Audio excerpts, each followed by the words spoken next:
sur l'écran noir de mes nuits blanches, moi je me fais du cinéma. Et sur l'écran noir du Saint-Joseph, au programme cette semaine... Au fait, le Saint-Joseph, c'est quoi? C'est où? C'est le cinéma associatif de Sainte-Marie, à Pornic.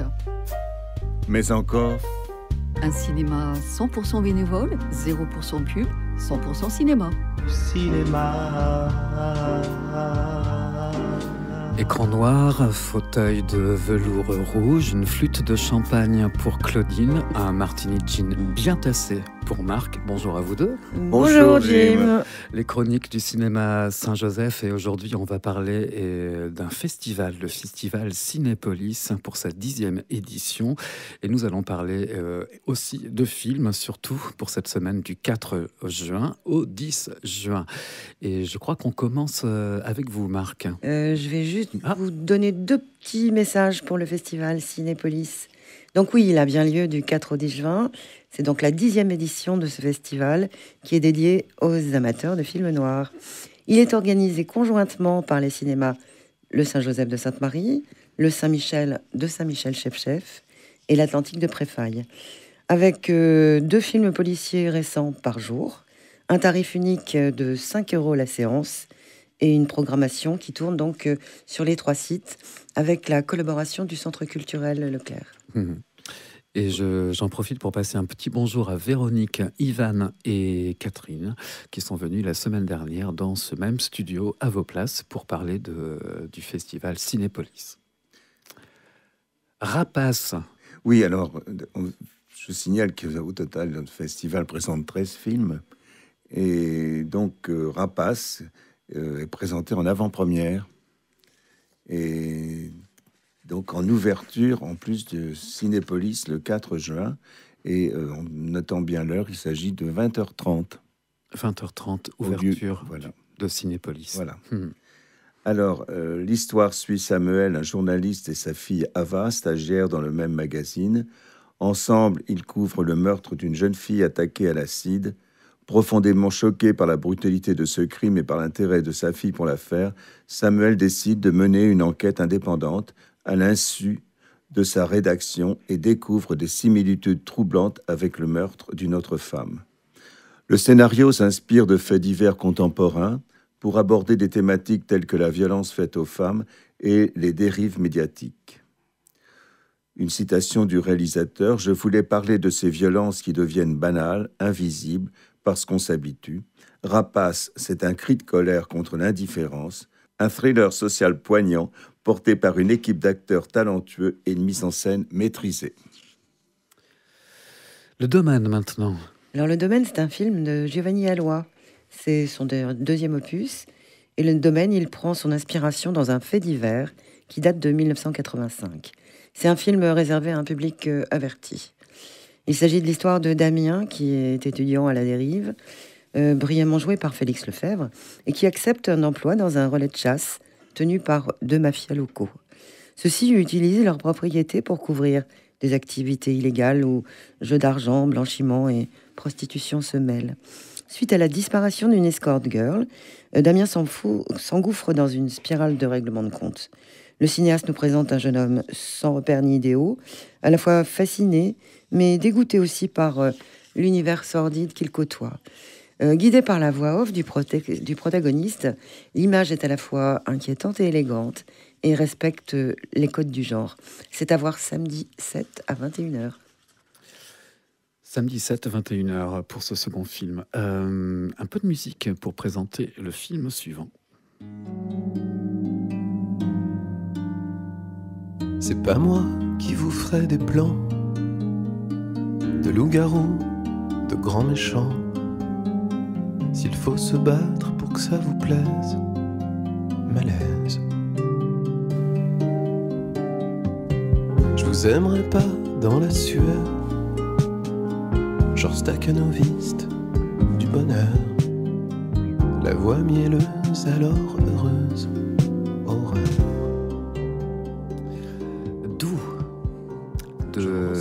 C'est donc cette musique de Vincent Delerme qui introduit le film suivant.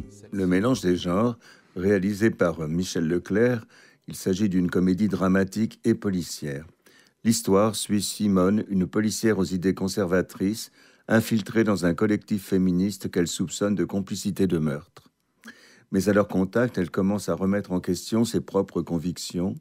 Lorsqu'elle est sur le point d'être démasquée, elle accuse Paul, un homme sincèrement engagé pour la cause des femmes, déclenchant une série d'événements qui les poussent tous deux à une introspection inattendue. La jeunesse du film est liée aux réflexions de Michel Leclerc sur les rôles genrés et les contradictions du féminisme moderne. Inspiré par les débats autour du mouvement MeToo, il a voulu explorer les peurs et les incompréhensions qui entourent ces questions, tout en conservant une approche satirique et bienveillante. Avec Léa Drucker, Benjamin Laverne et Mela Bédia, le mélange des genres nous offre une comédie sociale qui interroge les dynamiques de pouvoir et les préjugés. Un film qui bouscule, fait rire et pousse à la réflexion. Vendredi 6 juin à 21h. Très bien. On retrouve un grand acteur du grand écran, Anthony Hopkins, Oui. pour le film suivant. Tout à fait. Ce film, il s'appelle Piégé. En fait, il est présenté en VO le dimanche 8 à 18h. Le titre original de ce film, américain de David Yarovesky, est Locked. Il est interdit aux moins de 18 ans. Et oui, on va retrouver un jeune cambrioleur qui, lui, est joué par Bill Skarsgård, qu'on a vu en Nosferatu et qui là est absolument fabuleux. Et ce jeune cambrioleur, il s'introduit dans une voiture de très grand luxe et il va se retrouver piégé à l'intérieur. Il découvre que son énigmatique propriétaire en a un contrôle total et qu'il va exercer sur lui une vengeance diabolique. Ce propriétaire, oui, on retrouve notre Anthony Hopkins dans un rôle glaçant de cynisme et on le voit sans pitié. Donc il en sort un huis clos suffocant d'une rare violence avec une très brillante réalisation qui retranscrit l'espace confiné de la voiture et puis les expressions du jeune Eddie, donc, qui est intimidé, torturé, humilié par Anthony Hopkins. Bon, claustrophobe, il faut qu'il s'abstienne. C'est un voleur, une voiture, une voix. C'est un peu une métaphore des rapports de pouvoir, de l'inégalité sociale. Et Bill Skarsgård interprète superbement un gentil voleur piégé dans une voiture de luxe téléguidé par un vieux méchant, riche et aigri, en quête de justice, dont on entend surtout la voix. C'est un thriller vraiment efficace. Locked, le titre original, piégé donc, ou enfermé. Les règles de l'art. Les règles de l'art, réalisées par Dominique Baumat, c'est une comédie policière qui nous entraîne dans une histoire rocambolesque inspirée d'un fait réel, le vol de 5 chefs-d'œuvre au musée d'art moderne de Paris en 2010. Au cœur de cette intrigue, Jonathan, expert en montres de luxe, voit sa vie basculer lorsqu'il s'associe à Eric, un receleur charismatique.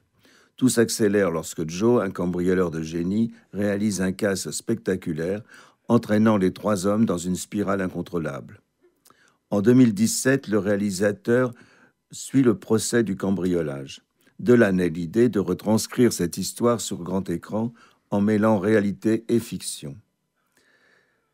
Le réalisateur a épluché des milliers de pages de procès-verbaux et d'interrogatoires pour construire un scénario précis et immersif, avec une mise en scène dynamique et un casting porté par Melville Poupeau et Sofiane Zermani. Les règles de l'art nous plongent dans un monde où l'art et le crime s'entrelacent. Une réflexion sur la valeur des œuvres et les motivations de ceux qui les convoitent, avec Melville Poupeau et Julia Platon. Jeudi 5 à 21h. C'est bien noté. Quelques notes de musique avant d'introduire le film suivant. On écoute Hardly News.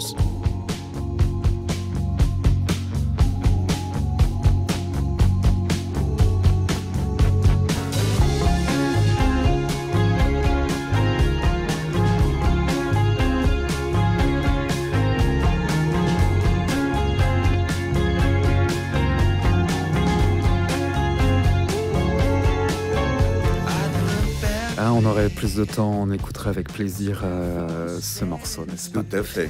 Mais on va parler d'un autre film, Drop Game. Oui, Drop Game. Eh bien, Drop Game, il va vous être proposé en VO le dimanche 8 à 21h. Ce film de Christopher Landon est proposé à tout public, mais avec avertissement, comme beaucoup de ces films de Cinépolis. C'est l'histoire de Violette.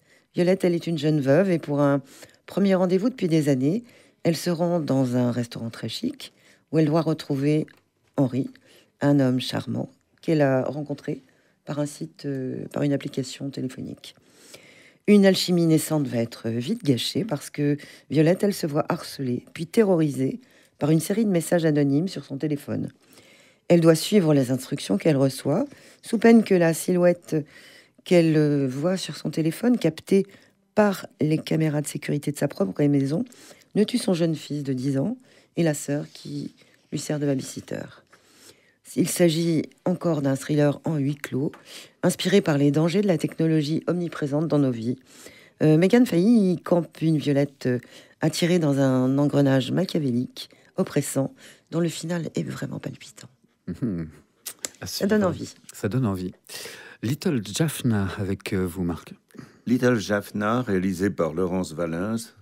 Il s'agit d'un thriller policier qui nous entraîne au cœur du quartier tamoul du nord de Paris, où Michael, un jeune policier d'origine tamoule, infiltre un gang criminel lié au tigre tamoul du Sri Lanka. Le film est profondément lié à l'histoire personnelle du réalisateur. Laurence Valin, lui-même acteur d'origine tamoule, a longtemps été cantonné à des rôles stéréotypés dans le cinéma français. Frustré par ce manque de représentation, il décide de créer son propre projet et réalise en 2018 un court-métrage intitulé Little Jaffna, qui servira de base à son premier long-métrage. Pour donner encore plus d'authenticité à son film, il fait appel à une actrice indienne qui incarne un personnage inspiré de sa propre grand-mère. Little Jaffna nous plonge dans un monde où la loyauté et l'identité sont mises à rude épreuve, un film qui mêle action, drame et réflexion sociale et qui a remporté le prix du jury et le prix du public à Reims Polar, vendredi 6 à 18h. The Shameless. Eh bien, nous allons rester dans le continent indien. The Shameless, c'est un film du réalisateur bulgare Konstantin Bojanov. Et ce film a été présenté l'année dernière au Festival de Cannes, où il a été nominé pour la catégorie Un certain regard. Ce film, il est projeté le 9 à 18h. Il est interdit aux moins de 12 ans. Il s'agit de portraits de deux femmes. L'histoire, c'est une nuit, Nadira, elle va fuir Delhi après avoir poignardé un policier. Et elle va se cacher dans une communauté de prostituées au nord de l'Inde. Elle va y rencontrer Devika, une jeune fille que la mère veut marier contre son gré. Et ces deux femmes vont tout faire pour essayer de conquérir leur liberté. Avec un cocktail de sexe, de drogue et de corruption, Konstantin Bojanov livre un film brutal sur le monde. Les effets de la flûte à champagne. C'est un peu ça, le champagne. Livre un film brutal sur le monde de la prostitution indienne. Il décrit ce monde sordide que seul un étranger peut avoir la liberté de décrire. D'ailleurs, depuis Cannes 2024, le film n'a été diffusé en Inde que dans seulement 3 festivals et a été refusé pour une diffusion nationale. C'est dire si il choque. Ce film, il est mis en scène avec une très belle énergie. Il vaut pour ces 2 portraits de femmes, l'une insolente et libre, jouée par Anaya Sengupta, qui a reçu donc un prix d'interprétation à Cannes. Et l'autre qui se découvre et se libère, la jeune Omara.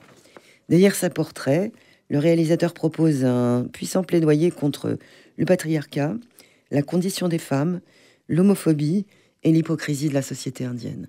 C'est un film fabuleux, mais difficile. The Shameless. L'île des faisans. Oui. L'île des faisans, un thriller policier espagnol qui nous entraîne au cœur d'une intrigue où la frontière entre le Pays basque et la Bidassoa devient le théâtre d'un drame humain. Tout commence avec la découverte d'un cadavre sur cette île mystérieuse. Laïda et Sambou, un jeune couple vivant à proximité, voient leur quotidien bouleversé par cette affaire qui les dépasse. Entre tensions politiques et enjeux migratoires, le film explore avec finesse les réalités d'une frontière où les destins se croisent et s'entrechoquent. Urbieta s'est intéressé au récit de ceux qui traversent cette frontière, parfois au péril de leur vie, souvent même, et aux dynamiques complexes entre les habitants des 2 rives. Bien plus qu'un simple thriller, le film est une réflexion sur les frontières, les identités et les choix qui façonnent nos vies, Un film qui, à travers son histoire, nous invite à questionner nos propres limites. Jeudi 5 à 18h. On quitte l'Espagne pour la Sicile. Oui. Malvagità ride, gioca e spara, a volte si pente, se cade nel buio se ne sta, è un sasso.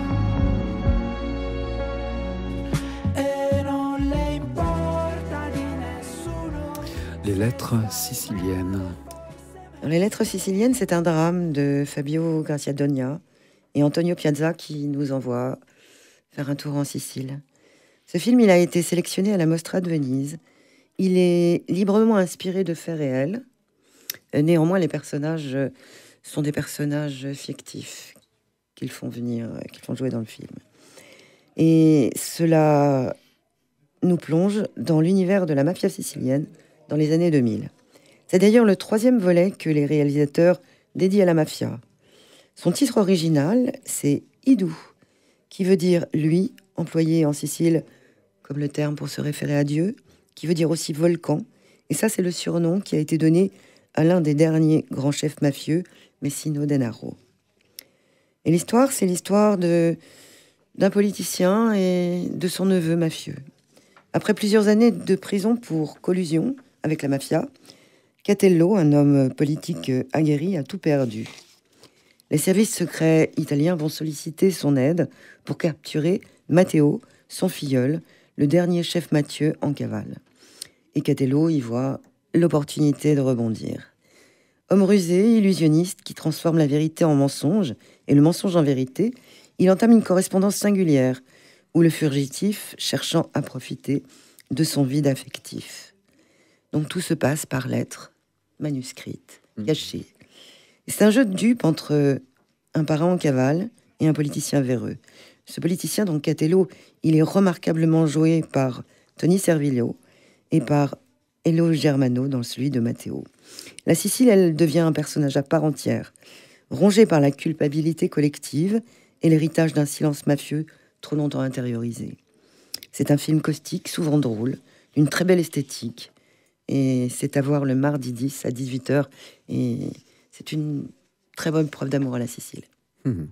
Une fois encore, le cinéma qui est capable de véhiculer, ou en tout cas de nous faire prendre, de promulguer des réflexions, en tout cas sur des soucis de société.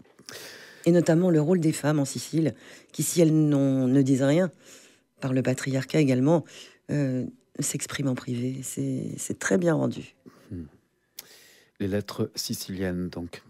On change encore de planète, cette fois-ci avec vous, Marc. Stranger Eyes, un thriller psychologique qui nous entraîne dans une enquête où la réalité et l'illusion se confondent. L'histoire suit Darren, un jeune père dont la fille a mystérieusement disparu. Alors qu'il tente de comprendre ce qui s'est passé, il commence à recevoir des enregistrements vidéo de sa propre vie capturés par un inconnu. Soupçonnant son voisin Go, il se lance dans une traque obsessionnelle, cherchant à démêler la vérité derrière ces images inquiétantes.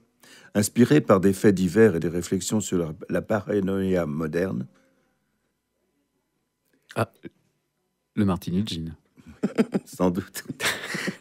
Sur la paranoïa moderne, le réalisateur a construit un récit où chaque regard devient suspect et où la frontière entre victime et coupable s'efface. Stranger Eyes nous plonge dans une atmosphère oppressante où le spectateur devient lui-même un voyeur.